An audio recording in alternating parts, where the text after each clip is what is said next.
Danger makes DD games rememberable. Everybody remembers the time that their character was almost lost because of a crazy contraption or a explosive chest.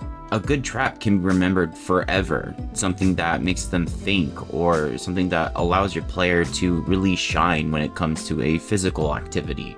And let's face it, escaping from a near-death experience is kind of fun, which is why we do it on pen and paper and, not in the street. So I wanted to create a series that helped new NIANs spice up their campaigns, because I know a lot of you guys are leaving Baldur's Gate 3 to actually play the real thing, and it's fantastic. So here are a few traps and puzzles that you can give your new friends to show them a really spicy time.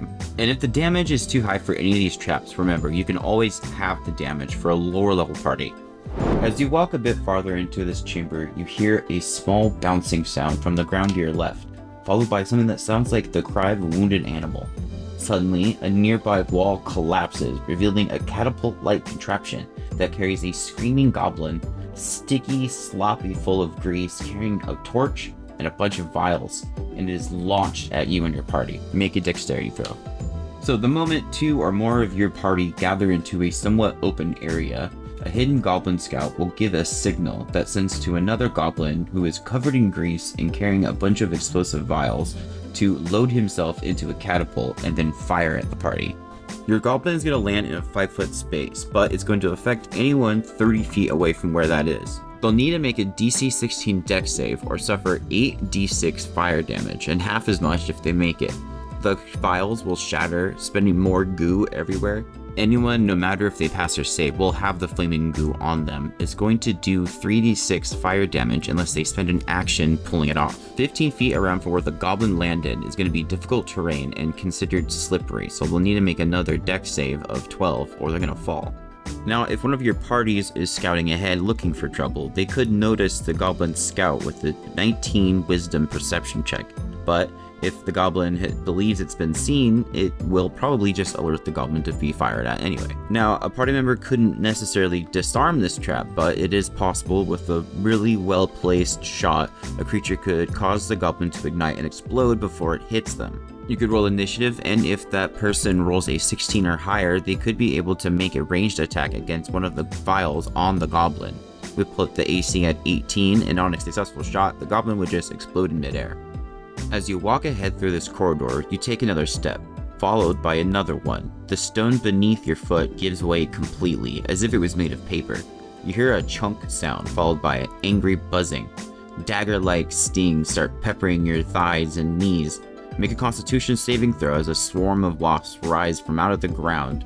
So what would happen is, your party will be walking through a hallway.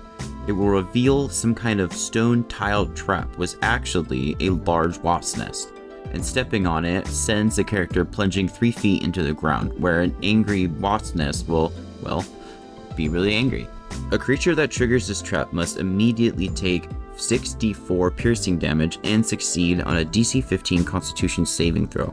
On a failed save, the creature is poisoned. After this, 3 wasp swarms will pull out of the floor and start attacking your party. And now through the rest of this corridor, there are more traps with the same design. You can roll a d4 plus 1, and that'll be how many times that one of your guys can drop into bees.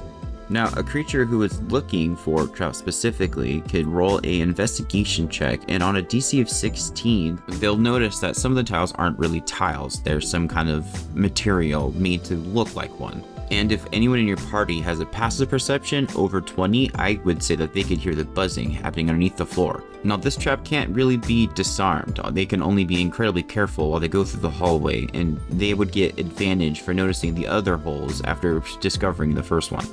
As you twist a door's handle, you hear a powerful spring unload, and then the entire door rotates into you violently. Make a dexterity saving throw. A creature who triggers this trap must succeed on an 18 dexterity saving throw or suffer 3d8 bludgeoning damage. If they fail their save, the creature takes that damage and their head is slammed through the door and grappled by it. The door then snaps back immediately into place into the frameway and leaves your character just kind of hung there. And if you wanted to get real nasty, you could have creatures on the other side ready to do a surprise attack. Now, if someone's looking for traps, they could do an 18 investigation check to check the door if there's anything funky with it. And when they do, they'll notice that the door doesn't open inward or outward, but but rather forward, and it spins towards you. If a character knew the secret sequence to get the door to open correctly, which is turning the knob twice to the left and then once again to the right, they could get in no problem. But if they don't know that, then they can use their thieves tools with the DC 18 to disarm the trap, which would be just removing the doorknob entirely.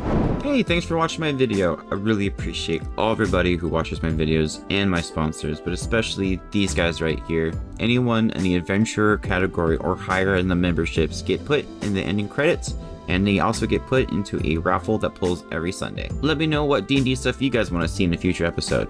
I'll see you guys around. Bye, love you.